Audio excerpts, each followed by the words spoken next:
American University professor Allan Lichtman has been called the prophet of presidential elections by the New York Times for his nearly perfect record of predicting the presidential winner over the last 4 decades. He uses a system of 13 questions, or keys, as he calls them, that he believes tap into how presidential elections really work.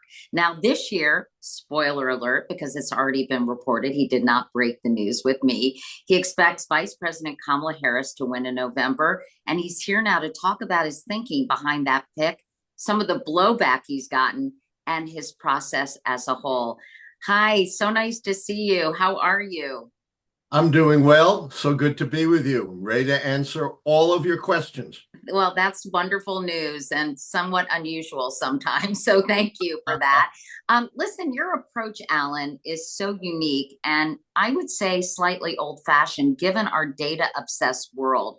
It really tunes out polls and pollsters and takes a much more organic approach, focusing, as I said, on these 13 key questions. Tell us about the system and how you developed it.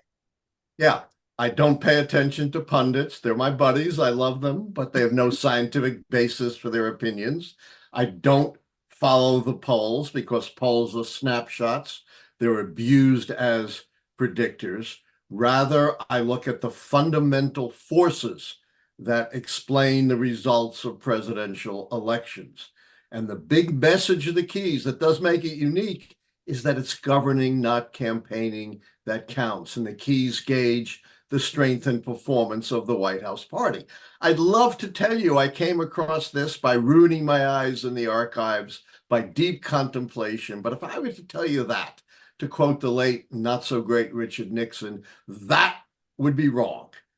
Like many discoveries, the keys developed kind of by accident. In 1981, I was a distinguished visiting scholar at Caltech in Southern California. And there I met the world's leading authority on earthquake prediction, Vladimir Borak, the head of the Institute of Pattern Recognition and Earthquake Prediction in Moscow. And get this, in 1963, he was a member of the Soviet scientific delegation that came to Washington and negotiated the most important treaty in the history of the world, the Test Ban Treaty, that stopped us from poisoning our atmosphere, our oceans, and our soil. And he said in DC, he fell in love with politics and always wanted to use the methods of earthquake prediction to predict important elections. But he said, look, I live in the Soviet Union. Elections, forget it. With supreme leader or off with your head. But you, me, you're an expert in the presidency, in history, and politics. So we became the odd couple of political research. And the key to our breakthrough was reconceptualizing presidential elections in geophysical terms. Remember, this is 81, not as Carter versus Reagan, not as liberal versus conservative, not as Republican versus Democrat, but as stability, the White House party keeps power, earthquake, the White House party is tossed out of power. With that in mind, we looked at every American presidential election from the horse and buggy days of politics, the election of Abraham Lincoln in 1860, through the election of Reagan in 1980. And we used Borak's method of pattern recognition to see what patterns in the political environment were associated with stability and earthquake. And that research empirically led to the 13 keys to the White House, which were indicators that could best distinguish over 120 years of our politics, stability, and earthquake. And it led to a simple decision rule. If 5 or fewer of the keys go against the White House party, they're predicted winners. 6 or more negative keys, they're predicted losers. Well, I'm going to ask you about these keys specifically in a moment. But was this year any different, Allan, given the fact that Joe Biden was the presumptive candidate and then he dropped out of the race over the summer? Did that mess up your ideas or your analysis at all? The strange circumstances of the Democratic transition were fully accounted for by the keys. I was very critical of the Democrats for publicly trashing viciously their sitting president. I've never seen that before. And I've studied our politics since the founding. And I thought they were headed for disaster because not only would they push Biden out, losing one of my keys, the incumbency key, they would have a big party brawl, losing a second key, the nomination contest for the White House party. No White House party has ever gotten reelected since 1900 when losing both those keys. But somehow the Democrats grew a spine and a brain. Maybe they listened to me. I doubt it. And It doesn't sound like they listened to you because you were highly critical of Joe right, Biden but they may have being listened to me in this replaced. one regard, uniting behind Harris and avoiding losing the contest key. Got But the nomination of Harris cost them one key, but it may have helped save two other keys. The third party key, voters no longer had to choose between two old white guys. Hate saying that being an old white guy myself, but it's true. And that contributed to the fizzling of RFK Jr.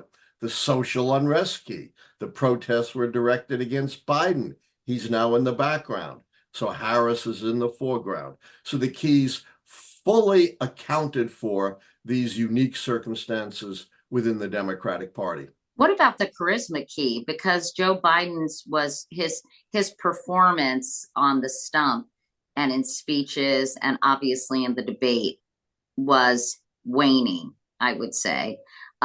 Did that help Kamala Harris with your charisma key, which a lot of people have criticized as being far too subjective?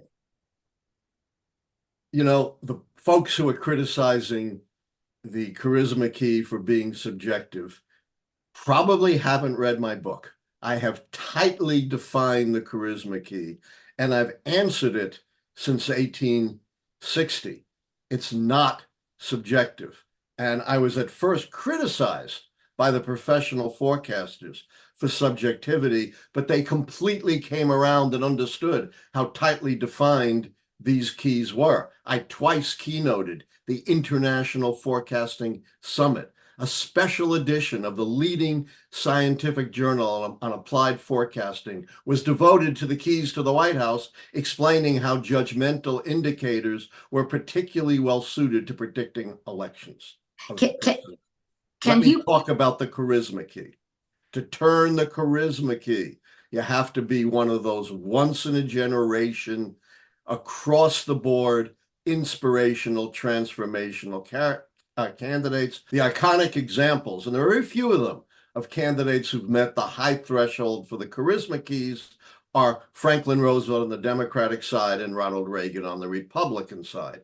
Before the debate, I had already counted the charisma key against Biden. He's no FDR.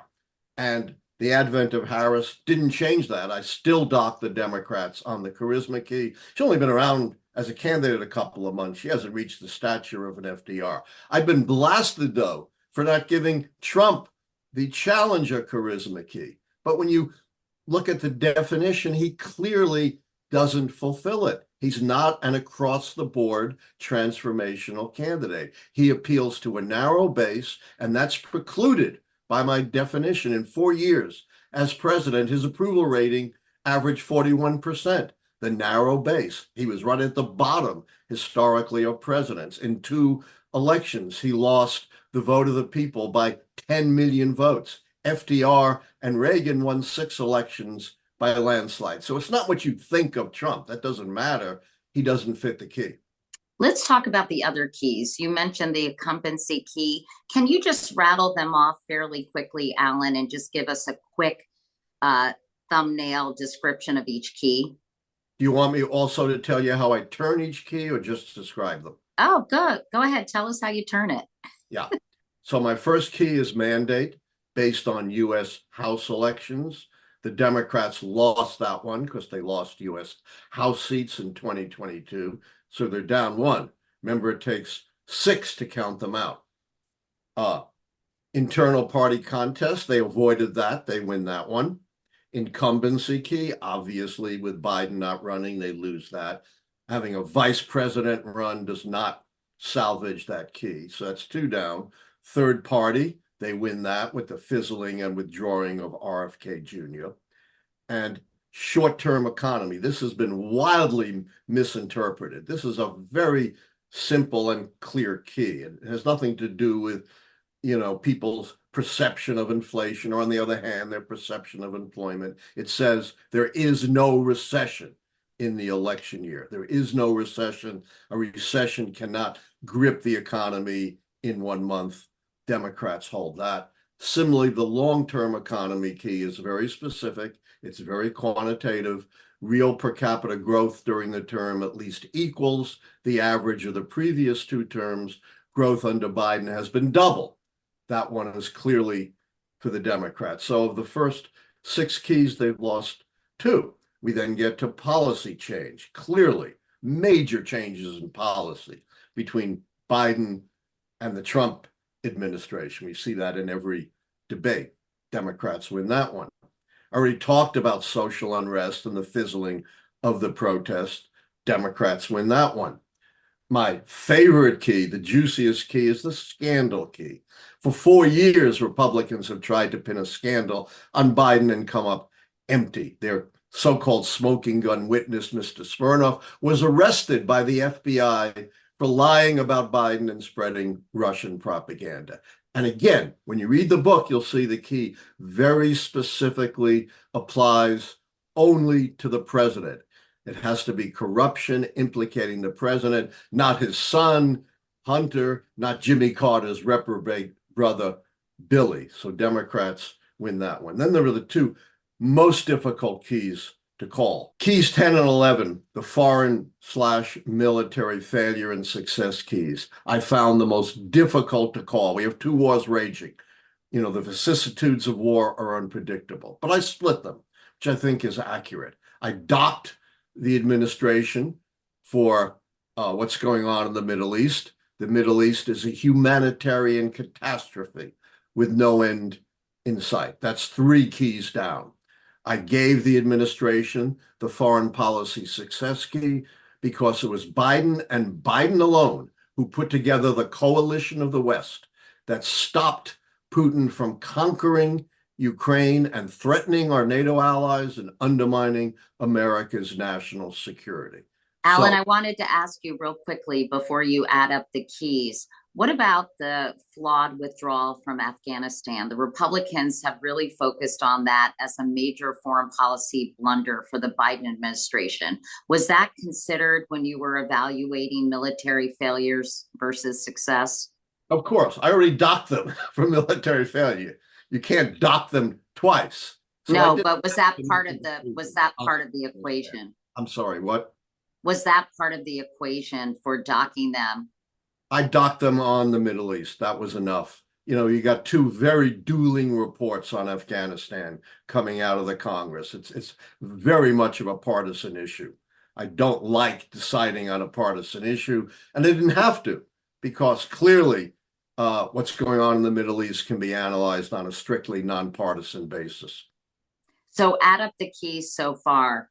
So far, there are 3 down: the party mandate, incumbency, and foreign/military failure. There are only 2 keys left, and they have to do with the candidates. I docked Harris. She's not yet an FDR. She's been around a couple of months. She hasn't reached that kind of stature. That's 4 keys down. And as I explained, Donald Trump does not come close to being the kind of across-the-board appealing candidate to turn the challenger charisma key 13 against the White House party. So that's 4. Remember, it takes 6 for Donald Trump to come back into the White House and Kamala Harris to lose. So even if you didn't agree with me on the foreign/military success key, which I think is the only shaky one, that still would be 1 key short of predicting a Democratic defeat. That's why the keys predict we're going to have a new unprecedented president. Kamala Harris will become the first woman president of the U.S., at least cracking, if not shattering, the glass ceiling. And she'll be the first president of mixed African and East Asian descent, kind of foreshadowing where America's going. We're rapidly becoming a majority minority country. Old white guys like me are on the decline. By 2044, in fact, that is expected to be the case. I wanted to ask you about these swing states and how you take into account these extremely close races in places like Pennsylvania, Michigan, Wisconsin, Arizona, Nevada, at North Carolina, although that doesn't look that close. How does this key methodology fit with these very tight races in those states where the election or the electoral college, that is, could be decided on, based on just a few, 50, 100,000 votes in those states? We're the world's longest continuous running democracy, and that's great. We have great traditions, but we're also stuck with these obsolete 18th century institutions, very much tied to slavery because the slave states didn't want popular vote because the slaves would count for nothing. So, it's a very sad thing, as you point out, that elections could be decided by just a few states and most of the country being ignored. But the truth is, you cannot predict elections by trying to figure out what's going on in the so-called swing states, because the error margin in the polls is much, much greater than the vote in those. They tell you the error margin is plus or minus 3%, which is already much greater. That's pure statistical error. Doesn't take into account people lying, not yet focusing on the election, not responding, and guesses about who the likely voters are. That's why I look at these simple integral parameters that deal with the electorate as a whole and correlate with who is going to win and who is going to lose. It's a very unique but very successful way of looking at elections, different from including a lot of academic modelers who tried to model the electoral college as opposed to simple integral parameters, and have often been wrong, as have the pollsters been wrong, as they were in 2016. You mentioned the pollsters, and you believe they've recently been underestimating Democratic strength. I always hear the other way around, Allan, that they're underestimating support for Donald Trump. Can you explain that to me? Absolutely. It's absolutely correct. In 2016, the polls underestimated Republican voting strength. And so they, like generals fighting the last war, tried to correct that. And the result is, based upon three sets of recent elections, 2022 midterms, when the polls overestimated Republican success in the Senate and the House, the 2023 off-year elections when they underestimated Democratic wins, and the special elections of 2024 when they underestimated Democratic performance. The classic example is the most watched special election, the New York State congressional election for the seat vacated by the expelled, disgraced George Santos. It's a swing district. It was won by a Republican. And a poll taken just a couple of days on the eve of the election had it as a dead heat. The Democrat won by 1 point. The Democrat won by 8 points, outperforming the poll by 7 points. And typically, in these three sets election cycles, Democrats have been outperforming the polls by 5 points or more. Allan, I don't know how you keep all of this in that head of yours, but I'm impressed. Having said that, you didn't get one election right, although you might argue you did predict the real winner were it not for the Supreme Court's involvement, and that is Bush v. Gore in 2000. Yes. I was on the Bill Maher show anticipating my 2020 prediction after my success in 2016. The first thing he asked me was, how did you F up 2000? He didn't use that word, but you can imagine. I wouldn't be surprised if he had, but go on. And I said, I didn't. Florida did. The wrong person won Florida. The wrong person was elected president, as I proved in my report to the U.S. Commission on Civil Rights. Still on their website. You can check it out. There was a vast disproportion in rejected ballots cast by African Americans who were 95% for Gore as opposed to ballots cast by whites. And the great majority of those ballots that were tossed, cast by African Americans, were not those so-called hanging chads or dimples. People don't understand it. They were so-called overvotes, where African Americans, for good reason, didn't trust the system. It was being run by, the Republican candidate's brother was the governor. So they punched in Gore, and then to be certain, they wrote in Gore, and Florida tossed all those votes. This was further confirmed by an independent study by Professor Walter Mebane of Cornell University entitled "The Wrong Man is President!" And he said, based on the clear intent of voters in those so-called overvotes, Gore should have won Florida by tens of thousands. So I would say I am more right than wrong, but we could debate 2000 forever. Let me ask you about the so-called October surprise. You don't believe in them and you don't think they really have an impact. But what about James Comey announcing that he was going to continue to investigate Hillary Clinton's emails? Don't you think that had a big impact in 2016? You're right. The biggest myth in American politics, from my point of view, is the October surprise. I've issued my predictions always before then and never changed them. And my ultimate refutation of whether the Comey letter had any impact was I made my prediction long before the Comey letter. The other thing people said, oh my gosh, the Access Hollywood tape. We've never before had a candidate admitting on tape that he sexually assaulted women. And I did not change my prediction, in response to that so-called October surprise. And the reason I don't change is, as I told you, the keys tap into the fundamental forces that drive elections, that the big message is that it's governing, not campaigning, that counts. Beyond this, every 4 years, someone tells me, this election is unique. You got to change your keys. We have an African American running. Never had that before. America is not ready to elect an African American. We have the Access Hollywood tape. Never seen that before. No one admitting that is going to ever be reelected. And my answer is, you can't change a model on the fly. That's a recipe for error. And the keys transcend these campaign events. And finally, the keys are incredibly robust. They go all the way back developmentally to 1860, when we had no automobiles, no planes, no poles, no radio, no television. Women couldn't vote. African Americans were enslaved. So the keys have survived enormous changes in our society, our politics, our economics, our demography. Now, I'm not so arrogant to say nothing could ever change. There could be something so catastrophic to change the pattern of 160 years. But the problem is, Katie, you would never know that until afterwards. You can't listen to those folks who are saying, oh, you got to change your keys in response to this or that.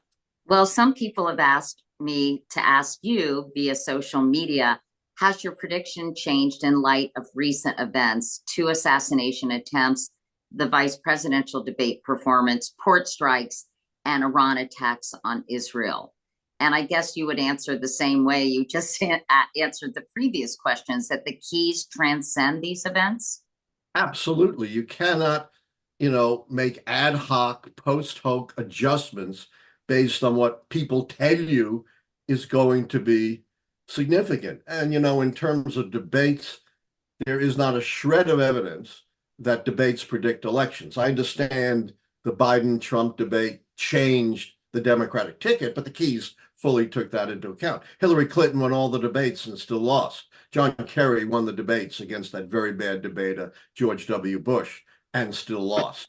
So, no, I don't change my predictions based upon what people tell me, might be events that turn the election, because the record of 40 years of predictions and 120 years of development stands for itself. Someone asks if there is a legal battle over the certificate. Someone asks if there is a legal battle over the certification of ballots. Does that factor into your prediction? Well, I can't factor that into my prediction because it's only happened once in 2000. So, you can't factor in an anomaly. Am I Well, there was an worried about attempted one in 2020. Wouldn't you argue there was an attempt to uh, it? Failed. certify? Yes, It exactly. all But then failed. there was a prolonged legal battle in the form of 62 lawsuits. But you're right, that failed as well. It failed. So, how would I know what the legal battles are going to be and whether they're going to succeed and fail? You can't take something into account that's, an unknown Hasn't unknown. happened yet. And But I'm some, worried. yeah, I'm go ahead. worried. The system held. Trump lost every one of his significant lawsuits, even in front of judges that he himself had appointed. The system worked. Am I worried this time that they are better able because they've embedded people in election administration and are better able to manipulate the results? You bet I am. Of course I'm worried, but that's outside the scope of the keys or any predictive model.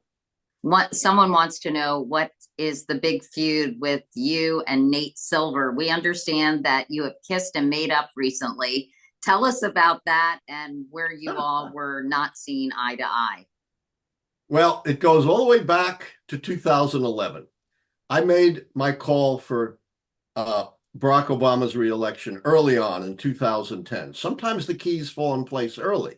My first prediction was in April 1982 of Ronald Reagan's reelection, nearly 3 years ahead of time, when 60% of Americans said he was too old to run again and his approval ratings were historically low.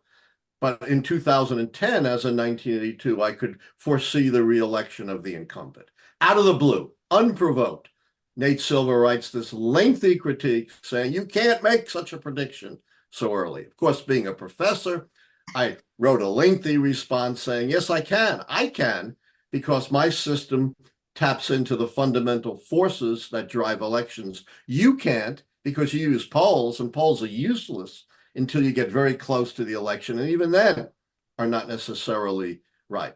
Eventually, he came around to agreeing with me, and I wrote a very nice email saying, let's write a joint article explaining how two forecasters using different methods came to the same answer. No response, not even a polite refusal. So, that's kind of the start of it. Then he claimed he can turn the keys better than I can. And, if he turned them, and I never saw how he did it, it would produce a Trump victory.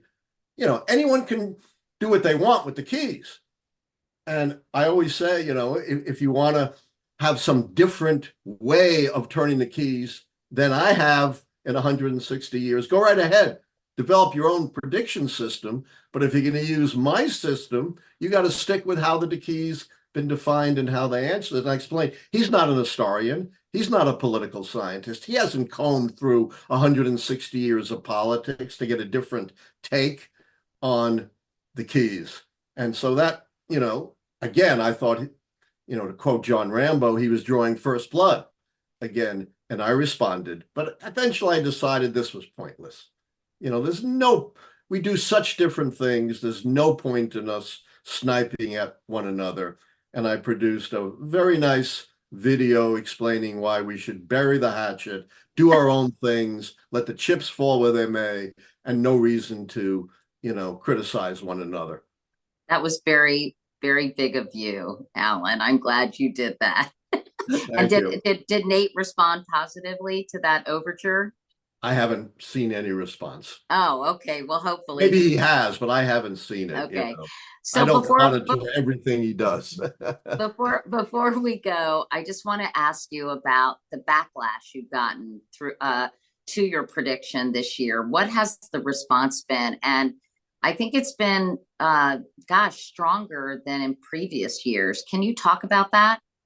Yes, look, my predictions are totally nonpartisan. Of course, I have my own political views, you know that, but that has nothing to do with my predictions. I predicted the two most conservative presidents of our time against the conventional wisdom at the time I made my predictions. Ronald Reagan and Donald Trump. I predicted liberals like Barack Obama.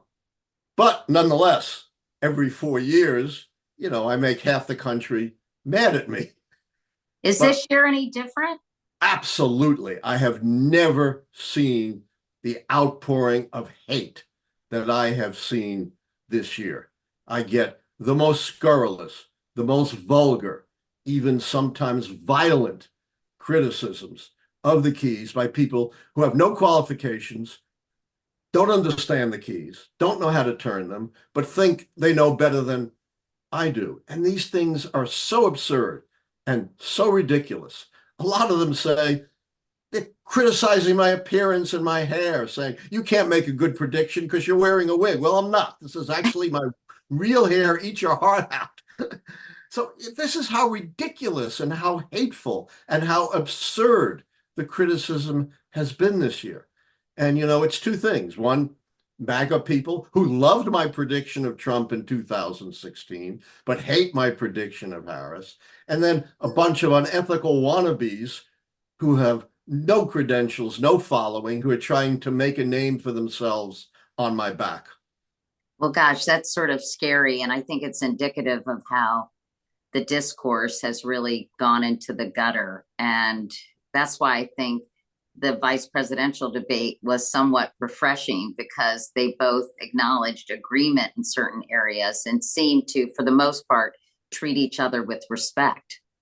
I agree with that, but the vice presidential absolutely frightening and chilling at the end when J.D. Vance refused to say that the 2020 election was fair, even though every court had agreed. This raised huge alarm bells for me that if they lose Vance and Trump, they can do the same thing all over again. Not just incite an insurrection. That's just part of it. They also had slates of phony, fake electors all over the country to try to overturn the vote of the people. That was chilling. I thought that wiped out anything else that J.D. Vance may have said. And If of you're course, not going that's to how he accept our ended. democracy, that's disqualifying. And that's how he ended the debate. And that I know Yes. the Harris campaign is planning to make a commercial out of that answer. As One well of the they things, should. I wasn't going to bring this up, but just because I have you here, I want to do an interview with Neil Katyal and John Mosky, two friends of mine, one a sort of amateur historian, but both lawyers who are very worried about what is going on at the state level with slates of electors empowering legislatures to overturn the will of the people. Have you looked into that at all, Allan? And how concerned are you that the infrastructure to contest this election is being put in place quietly behind the scenes? I'm terrified.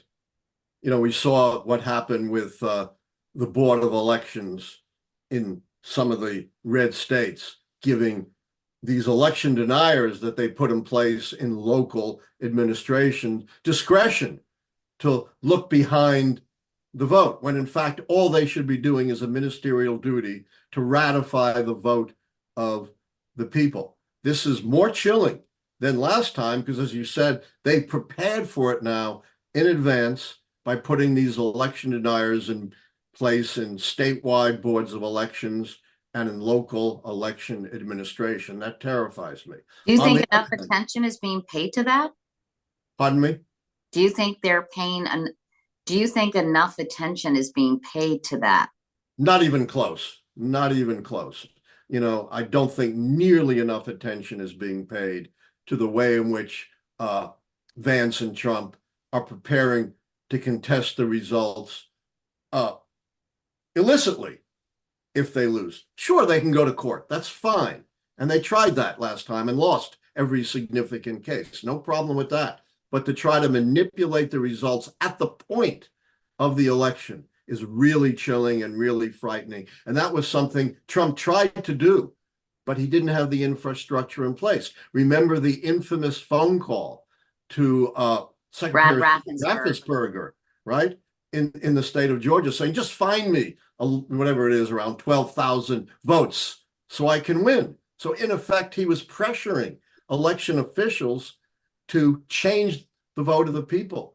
Now he's trying to do it at an earlier point at the counting of the vote itself. Allan Lichtman, what a pleasure to talk to you. Thank you so much for your insights, for explaining the keys to us, and telling us that what you do is an increasingly dangerous job in this Oh my very God. polarized country of ours. I thought I was just a safe professor. It's really scary what's going on in our country today in terms of the toxicity of politics.